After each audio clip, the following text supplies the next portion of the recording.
ഭാരതാംബ വിവാദം തുടരുന്നതിനിടെ ഭാരതാംബ ചിത്രത്തിന് പിന്നിലെ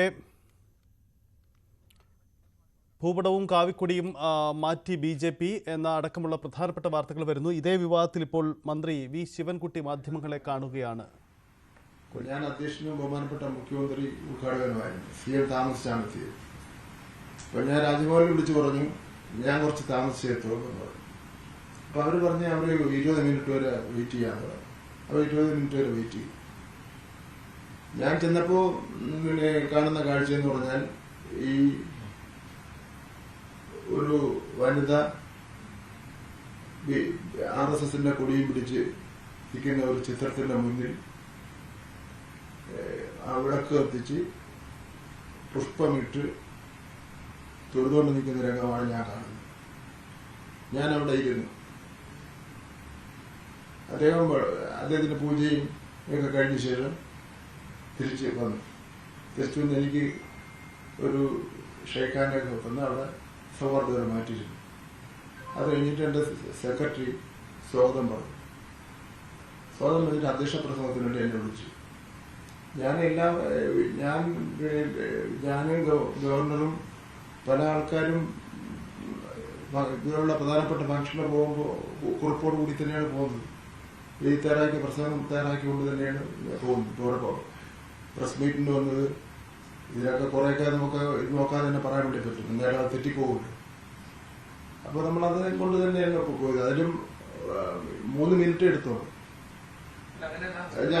3 മിനിറ്റ് എടുത്തോളൂ. എടുത്തിട്ട് അത് വായിച്ചിട്ട് എനിക്ക് പറയാനുള്ള കാര്യം പത്രങ്ങൾ വന്നുള്ളൂ. അത് മുന്നേ ആവർത്തിക്കേണ്ട കാര്യമില്ല. പറഞ്ഞു. എന്നിട്ട് ഞാൻ വാക്കൗട്ട് നടത്തി ഇറങ്ങിപ്പോയി.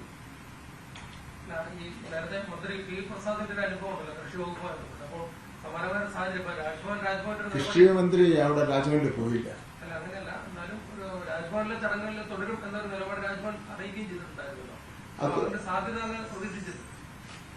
സാധ്യത എന്ന് ഞാൻ പ്രതീക്ഷിച്ചിരുന്നില്ല. കാരണം ആർക്കും ഈ സാധ്യത പ്രതീക്ഷിക്കാൻ വേണ്ടി പറ്റില്ലല്ലോ. ഇടയ്ക്ക് അദ്ദേഹം ഗവൺമെന്റിനെ അറിയിച്ചല്ലോ, ഇനി മേലാൽ ഈ കാര്യം അങ്ങനെ ഉണ്ടാവില്ലെന്ന് അറിയിച്ചല്ലോ.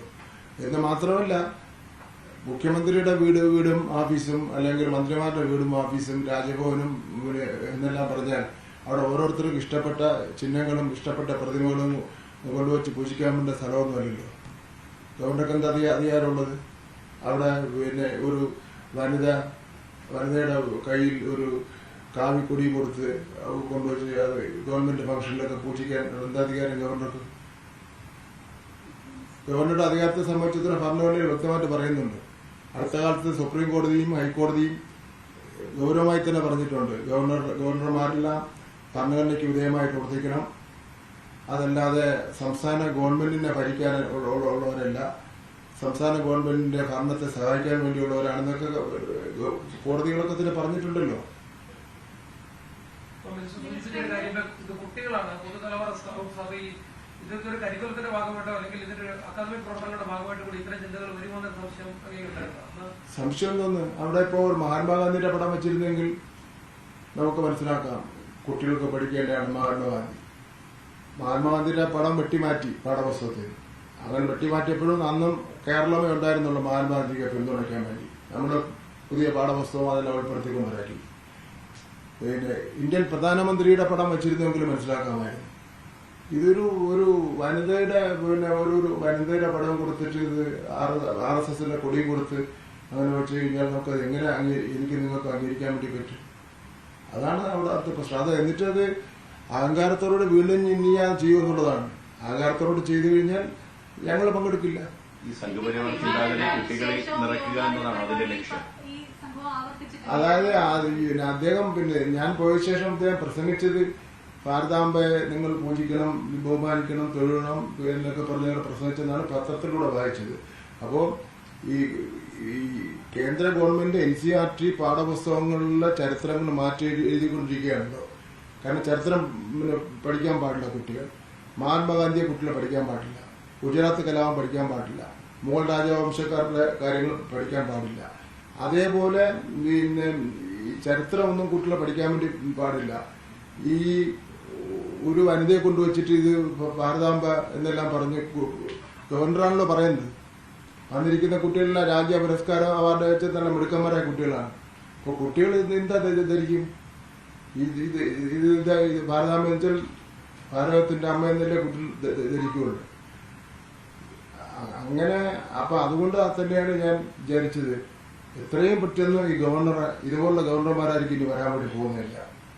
BJP കേന്ദ്ര ഭരണം പോകുന്നവരെ ഇപ്പോൾ ഗവർണറുടെ അധികാരങ്ങളും ഗവർണർ ആരാണെന്നും പിന്നെ ഇക്കാര്യങ്ങൾ പഠിപ്പിക്കാൻ വേണ്ടി തീരുമാനിച്ചു.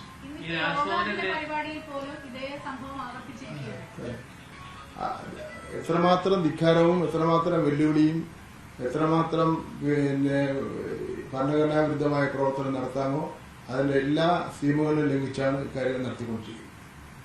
ഇതേ കേന്ദ്ര സർക്കാർ നിയോഗിച്ച ജസ്റ്റിസ് സദാശിവം മുൻ ഗവർണർ ഇപ്പോൾ പറഞ്ഞിരിക്കുന്നത് ഭരണഘടനയിൽ ഊന്നി വേണം. ഇപ്പോൾ താങ്കൾ പറഞ്ഞ പോലെ തന്നെയാണ് പറയുന്നത് ഗവർണർമാർ പ്രവർത്തിക്കണം. അപ്പോൾ ഈ വിഷയത്തിലുള്ള കൂടുതൽ ഡിസ്കഷനും വ്യത്യസ്ത അഭിപ്രായങ്ങളും കേന്ദ്ര സർക്കാർ നിയോഗിച്ച ആളുകൾക്കുള്ളിൽ തന്നെ അല്ലെങ്കിൽ കേന്ദ്ര സർക്കാർ കോടതികൾക്കുള്ളിൽ തന്നെ വരും തോന്നുന്നുണ്ടോ? അത് മനസ്സിലായില്ല ചോദ്യം. ജസ്റ്റിസ് സദാശിവത്തിന്റെ അത് വായിച്ചു. അപ്പൊ അതിൽ നിന്നാ മനസ്സിലാക്കുന്നത്. അല്ല, അദ്ദേഹം ചീഫ് ജസ്റ്റിസ് ആയിരുന്ന ആളാണ്. നമുക്ക് അദ്ദേഹത്തിന്റെ അഭിപ്രായം ആധികാരികമായിട്ട് നമുക്ക് ഉൾക്കൊള്ളാൻ കഴിയുന്ന ആൾക്കാരാണ്. അദ്ദേഹം ഇരുന്ന സ്ഥാനത്തൊക്കെ തന്നെ അതിന്റെ മാന്യത പുലർത്തിയിട്ടുള്ള ആളാണ്. അദ്ദേഹം പറഞ്ഞ കാര്യമല്ല. രാജ്ഭവനെതിരെ ഏതെങ്കിലും തരത്തിലുള്ള നിയമ നടപടിയുമായി സർക്കാർ മുന്നോട്ട് പോകും? അതിനെപ്പറ്റി ആലോചിച്ചിട്ടില്ല. ആലോചിച്ചിട്ടില്ല.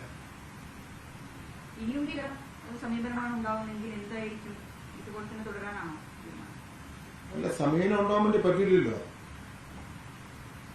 അങ്ങനെ ഓരോരുത്തർക്കും ഇഷ്ടംപോലെ കാര്യങ്ങൾ ചെയ്യാൻ വേണ്ടി പറ്റുമോ?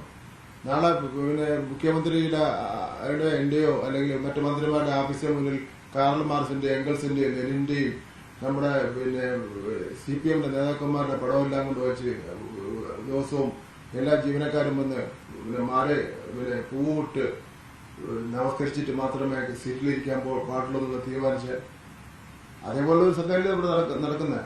ഇന്നിപ്പോ ഞാൻ മനസ്സിലാക്കിയപ്പോൾ വിളിച്ചു പറഞ്ഞതാണ്, എനിക്ക് കൃത്യം അറിയില്ല, തിരുവനന്തപുരം സെക്രട്ടേറിയറ്റിന് മുന്നിൽ ഈ കാവിക്കൊടി മാറ്റി ആ മഹദിയുടെ കയ്യിൽ ദേശീയ പതാക ആ മഹദി ആര് തീരുമാനിച്ച ആളാണെന്ന് അറിയില്ല. എന്താ ഒരു വനിത എന്നിട്ട് അതിൽ നിന്നിപ്പോ ദേശീയ പതാക ഒരു പുരുഷനെ കൂടെ വെക്കേണ്ടായിരുന്നു. അവിടെ തുല്യത വേണ്ടേ?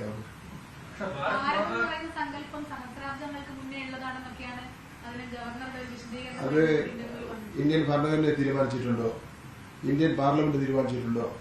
ഇന്ത്യയിൽ ഏതെങ്കിലും ഒരു പഞ്ചായത്ത് തീരുമാനിച്ചിട്ടുണ്ടോ? ഏതെങ്കിലും RSകാരനായിട്ടുള്ള ഗവർണർ പറയുന്നത് നമുക്ക് നമ്മുടെ തീരുമാനമല്ലല്ലോ. അല്ല, അതൊരു ഭാരതീയ സങ്കല്പം നടത്തുന്ന ഭൂമിയെ അമ്മയായി കാണുക, ഭാരത് മാതാക്കി ചെയ്യുന്ന പറയാ ഒരു സങ്കല്പം കുറെ. അത് ഇംഗിലാസ് എന്താവാൻ ഞങ്ങൾ വിളിക്കുന്നു, അതുപോലെ അവർ വിളിക്കുന്നു, അത്രേ ഉള്ളൂ.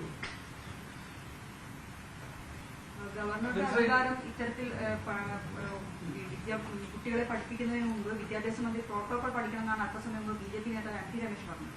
അദ്ദേഹത്തെ അറിഞ്ഞിടത്തുണ്ടാണ്. ഞാൻ ഏറ്റവും വലിയ പ്രോട്ടോകോൾ പാലിക്കപ്പെടുന്ന ഇരുന്ന ആളാണ്. മേയർഷിപ്പിലാണല്ലോ പ്രോട്ടോകോൾ നന്നായി വരുന്നത്. അത് പ്രോട്ടോകോൾ മാനുവൽ തന്നെ ഉണ്ട്. ആ പ്രോട്ടോകോൾ മാനുവലിൽ കൃത്യമായി തന്നെ പ്രോട്ടോകോൾ പറയുന്നു. ഇന്ത്യൻ പ്രസിഡന്റ് വരുമ്പോൾ എന്താണ് റോള്, അതിൽ മേയർക്ക് എന്താണ് റോള്, MLAക്ക് എന്താണ് റോള്, മുഖ്യമന്ത്രിക്ക് എന്താണ് റോള്, ഇന്ത്യൻ പ്രസിഡന്റും തിരിച്ചു പോകുമ്പോഴുള്ള റോൾ എന്താണ്, വിദേശ രാഷ്ട്രങ്ങളിലെ രാഷ്ട്രത്തലവന്മാർ വരുമ്പോൾ എന്താണ് റോള്. ഞാൻ 5 വർഷക്കാലം ഞാൻ നന്നായി തന്നെ അത് പഠിച്ചിട്ടുള്ളതാണ്. പിന്നെ രാജേഷ് വെറും പഞ്ചായത്ത് കോർപ്പറേഷൻ കൗൺസിലറല്ലേ ആയിട്ടുള്ളൂ. കോർപ്പറേഷൻ കൗൺസിലർക്ക് MP സംസ്ഥാന സെക്രട്ടറിയാണ് പറഞ്ഞത്. MP രമേശ് ഇതുവരെ തെരഞ്ഞെടുപ്പ് മത്സരം ജയിച്ച് പ്രോട്ടോകോളിനെ പറ്റി വന്നിട്ടില്ലല്ലോ. പിന്നെ എങ്ങനെ പ്രോട്ടോകോൾ മനസ്സിലാവുന്നത് MP രമേശ്?